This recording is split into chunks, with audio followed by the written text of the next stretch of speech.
বন্ধুরা, আপনারা সবাই কেমন আছেন? ভালো আছেন, সুস্থ আছেন? এমন কিছু টিপস আমাদের সংসারের কাজে আমরা যদি অ্যাপ্লাই করি, তাহলে সংসারের কাজগুলো অনেকটা তাড়াতাড়ি আমরা কিন্তু করে নিতে পারবো। প্রথম যে টিপসটি শেয়ার করব, যে টিপসটি শেয়ার করছি, আমরা যখন আয়রন করি বন্ধুরা, তারপর জামা কাপড়টা পরি, জামা কাপড় পরার সময় কিন্তু আমরা প্রত্যেকেই কম বেশি পারফিউম ব্যবহার করে থাকি।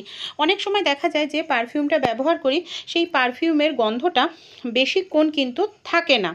তাই আমরা জামাকাপড় আয়রন করার সময় যে জলের ছিটা দিই না, সেই জলের ছিটার মধ্যে আমরা যদি পারফিউমটা স্প্রে করে দিই, তারপর সেই পারফিউমটাকে আমরা পারফিউম মেশানো জলটাকে জামা কাপড়ের মধ্যে এইভাবে ছড়িয়ে দিয়ে জামাটা আয়রন করি, তাহলে খুব সুন্দর আয়রন হবে। সেই সঙ্গে কিন্তু আমাদের জামার থেকে অনেকক্ষণ পর্যন্ত পারফিউমের গন্ধ আমরা পাবো। সময় বর্ষাকালে আমাদের টাকা না এইভাবে জলে ভিজে যায়, কিংবা জামা প্যান্টের পকেটে অনেক সময় টাকা থাকে, জামা প্যান্টের পকেটটা সমেত টাকা সমেত আমরা যদি কেচে দিই, ভিজে যায়। তো এই টাকাগুলো তোকে রোদ্রেও দেওয়া যায় না, কারণ রোদ্রে মেলে তো আর টাকা রাখা যায় না। তাই সেকেন্ডের মধ্যে আমরা টাকাটাকে শুকিয়ে নিতে পারি। কিভাবে? পেপারের মধ্যে আমি টাকাটাকে দিয়ে ওপরে একটি পেপার ভাঁজ দিয়ে দিলাম, আয়রন বা ইস্ত্রিটাকে আমি এইভাবে গরম করে নিলাম। গরম করে নিয়ে এইভাবে যদি 1-2 সেকেন্ড গরম ইস্ত্রিটা দিয়ে এইভাবে একটুখানি হিট দিতে থাকি, মানে গরম তাপ দিতে থাকি, আমাদের যে টাকাটা না একেবারে নতুন টাকার মতো কচকচে নোট তৈরি হয়ে যাবে। দেখুন, যেটা জলে আমি ভিজিয়েছিলাম আপনাদের সামনেই দেখতে। কলার তরকারি আমরা অনেকেই খেতে ভীষণ পছন্দ করি, কিন্তু আমরা যখন কলা কাটি দেখা যায় কলার রসের কারণে আমাদের হাতটা মধ্যে দাগ হয়ে যায়, কালো হয়ে যায় হাতটা। সেক্ষেত্রে যখনই আপনারা কলার সবজি কাটবেন, হাতের মধ্যে সামান্য পরিমাণ নিয়ে নিন তেল। যে কোনো সরিষার তেল হোক, রিফাইন তেল হোক, আপনারা হাতের মধ্যে নিয়ে নেবেন। তারপর কলার সবজিটা যদি আপনারা কাটেন, তাহলে দেখবেন আপনাদের হাত কাটবে না, এমনকি খুব দ্রুত আপনারা কিন্তু কলার সবজিটা কেটে নিতে পারবেন। আর কলার সবজি যখন আপনারা কাটবেন, অবশ্যই যে কাজটি করবেন, একটি পাত্রের মধ্যে নিয়ে নেবেন জল। একটি পাত্রের মধ্যে জল নিয়ে তারপর যদি আপনারা কলার সবজিটা এইভাবে কাটেন, মানে খোসাটা ছাড়িয়ে তারপর কলার সবজিটাকে জলের মধ্যে দেন, তাহলে দেখবেন এই যে অনেক সময় কলার সবজি না রান্না করলে কালো হয়ে যায়, সঙ্গে সঙ্গে কাটার পর জলের মধ্যে দিলে কলার যে কষটা আছে সেটা জলের মধ্যে চলে যাবে। এর ফলে কলার সবজি কখনোই কালো হবে না। দেখতে পাচ্ছেন রেজাল্ট।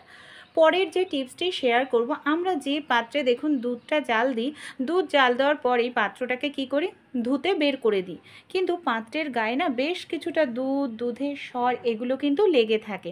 তাই না, ভুলেও এই পাত্রটাকে আপনারা ধুতে বের করবে না, কারণ সেটা তো দুধের স্বর বা দুধটা অপচয় হচ্ছে। এই পাত্রের মধ্যে এখানে আমি 1 চামচ পরিমাণ দিয়ে দিচ্ছি আটা। যে আটা রুটি তৈরি করে খাই সেই আটা, আর সামান্য পরিমাণ হলুদ দিয়ে খুব ভালো করে মিশিয়ে নেব। তারপর এখানে আমি দিয়ে দিচ্ছি সামান্য পরিমাণ জল, দিয়ে খুব ভালো করে মিশিয়ে একটি তৈরি হয়ে যাচ্ছে খুবই উপকারী একটি ফেস প্যাক। এটা আমাদের ত্বকের জন্য ভীষণ উপকার, আপনারা রেগুলার ইউজ করতে পারেন। ত্বকের কোনো রকম ক্ষতি হবে না, কারণ এতে কোনো রকম কেমিক্যাল নেই।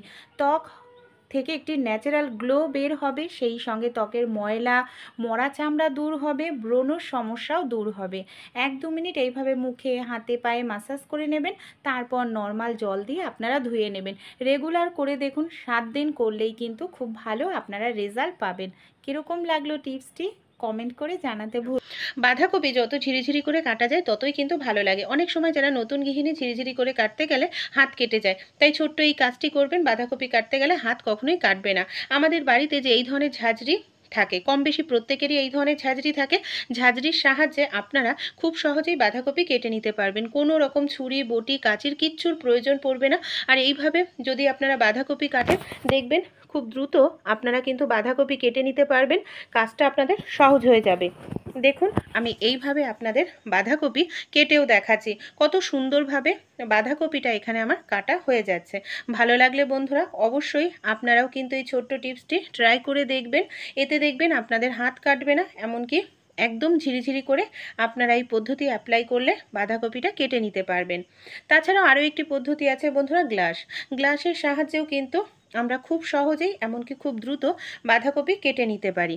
দেখুন, এইভাবে গ্লাসের সাহায্যেও বাঁধাকপি কাটা যায়। আমি প্রত্যেককে বলবো না এই টিপসগুলো অ্যাপ্লাই করার কথা, যাদের হাত কেটে যায় তারা এই টিপসগুলো অ্যাপ্লাই করতে পারেন। ভুলবেন না।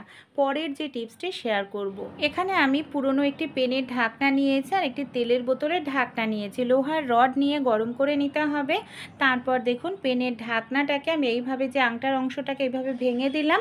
আর আমি লোহার রড দিয়ে কি করব, সবার প্রথমে গরম করে নিয়েছি, পেনের ঢাকনার মাথার দিকে এইভাবে ছোট ছিদ্র করে নেব। তারপর তেলের বোতলের যে ঢাকনাটা রয়েছে না, তারও ঠিক মাঝখানটায় আমি এইভাবে দেখুন ছোট্ট করে ছিদ্র করে নিচ্ছি। এবার ছিদ্রটা আমাদের এত বড় করতে হবে যাতে মানে পেনের ঢাকনাটা আমরা তেলের বোতলের ঢাকনায় ভালো করে ঢুকিয়ে দিতে পারি। দেখুন এইভাবে সেট করে নিলাম। কি কাজে ব্যবহার করব, আমরা যে রেগুলার তেলের বোতল থেকে তেল ঢালি না, অনেক সময় বেশি পড়ে যায় তেল, তাই এরকম একটি ঢাকনা যদি তৈরি করে নিই, আমাদের যখন কম তেল প্রয়োজন তখন কম ঢালতে পারবো, যখন বেশি প্রয়োজন চাপ দিলেই বেশি পড়বে। দেখে নিই, অনেক সময় দেখা যায় বাড়িতে আমরা এই ধরনের সেফটি পিন অনেক কিনে নিয়ে আসি, এখানে সেখানে রাখি, সেফটি পিনগুলো হারিয়ে যায়, বেকার হয়ে যায়, আমাদের টাকাটা কিছুদিন পর আবার সেফটি পিন কিনতে লাগে। তাই এই ধরনের পুরনো যে চাবির রিং থাকে আমাদের বাড়িতে, পুরনো একটি চাবির রিংয়ের মধ্যে আপনারা যদি এইভাবে সেফটি পিনগুলোকে ভরে রাখেন, তাহলে দেখবেন সেফটি পিনগুলো একটি নির্দিষ্ট জায়গায় থাকবে। এমনকি আপনাদের যে কোনো জায়গায় হ্যাং করে রাখতে পারবেন, যখন প্রয়োজন তখন এখান থেকে নিতে পারবেন। একটিও সেফটি পিন কিন্তু আপনাদের হারাবে না। ভালো লাগলে ছোট্ট টিপসটা ট্রাই করতে ভুলবেন না। পরের যে টিপসটি শেয়ার করব, একটি চামচ নিয়ে নিয়েছি, সামান্য পরিমাণ আমি নিয়ে নিচ্ছি এখানে বোরোলিন। বোরোলিনটা নিয়ে এখানে একটি মোমবাতি ধরিয়ে নিয়েছি। আমি মোমবাতিটার ওপরে চামচটাকে রেখে বোরোলিনটাকে হালকা একটু গরম করে নেব। কী কাজে এই বোরোলিনটাকে আমরা ব্যবহার করব, বর্ষাকালে অনেক সময় দেখা যায় আমাদের অনেকেরই না নখকুনি হয়, আর নখকুনি কিন্তু খুবই যন্ত্রণাদায়ক। তাই আমরা যদি এইভাবে গরম করে বোরোলিন দিই, তাহলে কিন্তু ব্যথাও যেরকম কম হবে, নখকুনিও দূর হয়ে যাবে। অনেকেরই হাজার সমস্যা হয়, 2 থেকে 3 দিন গরম বোরোলিন দিয়ে দেখবেন হাজাও কিন্তু। ঠিক আছে, আমরা দেখে নিই আমাদের বাড়িতে যে এই ধরনের বটিগুলো থাকে না, অনেক সময় দেখা যায় সবজি কাটতে কাটতে বটির মধ্যে জং ধরে যায়, বটির ধার শেষ হয়ে যায়, এমনকি বাজার থেকে এটা ধার করিয়ে আনতে গেলে অনেকটা টাকা পয়সা আমাদের কিন্তু খরচ করতে হয়। তাই একটি ছোট্ট কাজ আপনারা করতে পারেন। এখানে দেখুন আমি বটির মধ্যে কিছুটা পরিমাণ নুন নিয়ে নিচ্ছি, যে নুন রান্নায় খেয়ে থাকি সেই নুন, আর কিছুটা পরিমাণ টমেটো সস আমি এখানে নিয়ে নিলাম। তারপর একটি তেজপাতা নিয়েছি, তেজপাতাটাকে আমি এখানে উল্টো করে নেব। তেজপাতার উল্টো দিকে দেখবেন ধার হয়। এইভাবে আমরা যদি বটিটাকে কিছু সময় ঘষতে থাকি বন্ধুরা, বটির যে জং ধরেছিল সেই জংটা যেমন চলে যাবে, সেই সঙ্গে বটির যে ধার চলে গেছিলো নুনের কারণে সেই ধারও ফিরে আসবে। এইভাবে আমি খুব ভালো করে ঘষে নিয়েছি, প্রথমেই দেখিয়েছি কেমন কালো ছিল, এইভাবে ঘষে নেওয়ার পর দেখুন এখন কতটা সুন্দর পরিষ্কার হলো। জল দিয়ে আমি আপনাদের ধুয়ে দেখাচ্ছি। ভালো লাগলে এই ছোট্ট টিপসটি অবশ্যই কিন্তু আপনারাও অ্যাপ্লাই করবেন, ভুলবেন না এই ছোট্ট টিপসটি অ্যাপ্লাই করতে। দেখুন দু সাইড আমি এইভাবেই কিন্তু পরিষ্কার করে নিয়েছি। চলুন তাহলে দূর হয়ে যাবে। পরের যে টিপসটি শেয়ার করব, এই ধরনের রূপোর যে জুয়েলারিগুলো থাকে না, একেবারে কালো হয়ে যায় ব্যবহার করতে করতে, নোংরা জমে ঘামের কারণে, সামান্য পরিমাণ টমেটো সস দিয়ে 10 মিনিট লাগিয়ে রেখে দেবেন। তারপর পুরনো একটি ব্রাশ দিয়ে এইভাবে ডলে নেবেন। রূপোর যে কোনো পায়ের তোড়া হতে পারে কিংবা চেন হতে পারে, যে কোনো জিনিস। আমার ছেলের কোমর বিছাটাকেই দেখুন আমি এইভাবে আপনাদের পরিষ্কার করে দেখাচ্ছি। কয়েক সেকেন্ড একটু ডলে নেবেন, তারপর দেখবেন আপনাদের যে রূপোর অলংকারটি একেবারে কালো হয়ে গেছিলো, সেটা কিন্তু নতুনের মতো চকচক করতে থাকে। আমরা যে তরকারি রান্না করি অনেক সময় দেখা যায় তরকারির মধ্যে কোনো কারণে বেশি পরিমাণে নুন পড়ে যায়, অতিরিক্ত নুন হয়ে গেলে তরকারি কিন্তু খাওয়া যায় না, একেবারে বেকার হয়ে যায়, তরকারিটা ফেলেও দেওয়া যায় না মশলা দিয়ে রান্না করে তেল দিয়ে। তাই এখানে দেখুন আমি কিছুটা পরিমাণ আটা মাখিয়ে নিয়েছি, এখানে অবশ্যই নুন ছাড়া আটা মাখাতে হবে। তারপর এইভাবে গোল গোল করে 3-4টে বল, আটার বল আপনারা তরকারির মধ্যে দিয়ে দিন। তরকারির মধ্যে দিয়ে আপনারা 2-3 মিনিট ফুটিয়ে নেবেন। দেখবেন আপনাদের যে অতিরিক্ত এক্সট্রা নুন হয়ে গেছে তরকারিতে, সেই নুনটা কিন্তু খুব সহজেই আটা অ্যাবজর্ব করে নেবে, এমনকি তরকারিটা খেতেও ভালো লাগবে। চলুন তাহলে পরবর্তী যে টিপসটি থাকবে। রুটি আমরা কম বেশি কিন্তু প্রত্যেকেই, অনেক সময় হাত দিয়ে আটা মাখতে গেলে আমাদের হয়তো হাত কেটে যায় বা হাতে চোট লাগে, সেক্ষেত্রে হাত দিয়ে না আমরা আটা মাখতে পারি না। তাই এরকম ধরনের একটি পলিথিন নিয়ে নেবেন, যে পলিথিনগুলো ব্যবহারযোগ্য। সেরকম পলিথিনের মধ্যে দেখুন এখানে আমি কাপ মেপে আটা নিচ্ছি। এইভাবে মেজারমেন্ট করে যদি আটা নেওয়া যায় না, অনেক সময় আটারগুলি কম বেশি হয়, সে সমস্যাটা হবে না। পরিমাণ মতো নুন দিয়ে আটাটাকে মাঝখানে ফাঁকা করে নিচ্ছি। এবার আমি জল দিয়ে দিচ্ছি। আমি যেহেতু মেজারমেন্ট কাপ মেপেই জল দিয়ে আটা নিই, তাই আমার কিন্তু জল কম বেশি হয় না। আমি গরম জল দিয়েছি। আপনারা যদি মেজারমেন্ট কাপ মেপে আটা না নেন তাহলে অল্প অল্প করে জল দিতে পারেন, তাহলে কিন্তু কম বেশি হবে না জল। এবার দেখুন আমাদের ডাইরেক্ট কিন্তু আটাতে আর হাত লাগাতে লাগছে না। পলিথিনটার মধ্যে এইভাবে আটাটা নিয়ে আমরা যদি হাতের সাহায্যে এটা করতে থাকি, বা পুরনো যে কোনো চার্জার থাকে চার্জারটা দিয়ে ওপরের অংশ খুলে নিয়ে এইভাবে হালকা হালকা করে একটু ট্যাপ করতে থাকি না, তাহলেই আমাদের আটাটা এত সুন্দর মাখা হয়ে যাবে, কোনো রকম হাত লাগানোর প্রয়োজন পড়বে না। আর এইভাবে যদি আমরা আটা মেখে নিই, অনেক সময় না আমাদের গরম আটা মাখতে অসুবিধা হয়, তাও কিন্তু কোনো রকম অসুবিধা হবে না। এমনকি খুব দ্রুত আপনারা আটা মেখে নিতে পারবেন। দেখুন আমি আটাটা মেখে নিলাম আপনাদের সামনে। এবার আমি আটাটাকে পলিথিন থেকে বের করেও দেখাবো যে এতটা সুন্দরভাবে আটা আমাদের মাখা হয়ে গেছে, দেখতে পাচ্ছেন। আর পলিথিনের গায়েও কিন্তু অনেকটা পরিমাণ যে আপনাদের আটা নষ্ট হবে বা লেগে থাকবে তাও কিন্তু বন্ধুরা নয়, পুরোটা আটাই আমার মাখা হয়ে গেছে। এবার এইভাবে যদি আমরা রুটি তৈরি করি না, এই রুটিটা অনেকক্ষণ পর্যন্ত কিন্তু নরমও থাকবে। ছোট্ট টিপসটি যদি আপনাদের উপকারে আসে, আপনারাও কিন্তু একবার হলেও অ্যাপ্লাই করে দেখতে পারেন। যাদের হাতে সমস্যা আছে তাদেরকেই আমি বলছি, আমি বলছি না যে প্রত্যেককেই এরকমভাবে আপনাদের আটা মাখতে হবে। সামান্য পরিমাণ যে পলিথিনে লেগে রয়েছে সেই আটাটাকেও আমি আটা দিয়ে এইভাবে তুলে নিচ্ছি, তাহলে কিন্তু আমাদের পলিথিনটাও পুরোপুরি পরিষ্কার হয়ে যাবে। চলুন তাহলে আমরা পরের যে টিপসটি আছে বন্ধুরা সেই টিপসটি দেখে নিই। পরবর্তী যে টিপসটি আমি শেয়ার করব বন্ধুরা, সেটা হলো দেখুন পরবর্তী টিপসটি চলুন দেখে নিই। অনেক সময় দেখা যায় আমরা যে ছোট মাছের আঁশ ছাড়াতে অনেকটা সময় লাগে। আমাদের বাড়িতে যে এই ধরনের কৌটো থাকে, যে কোনো একটি কৌটো নিয়ে নেবেন।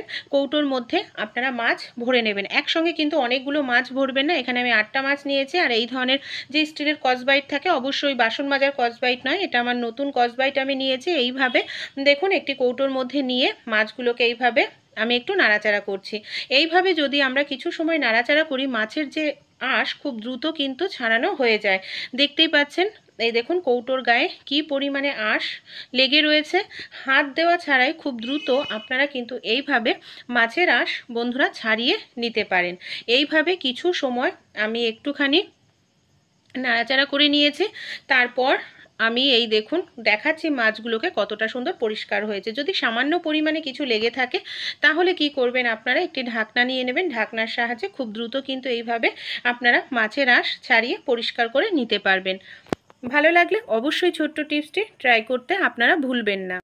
আমাদের বাড়িতে যে এই ধরনের পেনের ঢাকনা থাকে না, পেনের কালি শেষ হয়ে গেলে পুরনো হয়ে গেলে ফেলে দিই, তাই ঢাকনাগুলো না ফেলবেন না। অনেক সময় আমাদের বাড়িতে এরকম ধরনের অনেক জামা কাপড় থাকে ছোট বাচ্চাদের, তার এত হয়তো ক্লিপ থাকে না, তাই ছোট ছোট জামা কাপড়গুলো যদি ক্লিপ না দেওয়া হয় খুব সহজেই কিন্তু জামা কাপড়গুলো পড়ে যায় দড়ি থেকে। তাই পেনের ঢাকনাগুলোকেই কিন্তু আমরা জামা কাপড়ের ক্লিপ হিসাবে ইউজ করতে পারি। এমনকি আমাদের অনেক পরিমাণ ক্লিপ কেনার প্রয়োজন।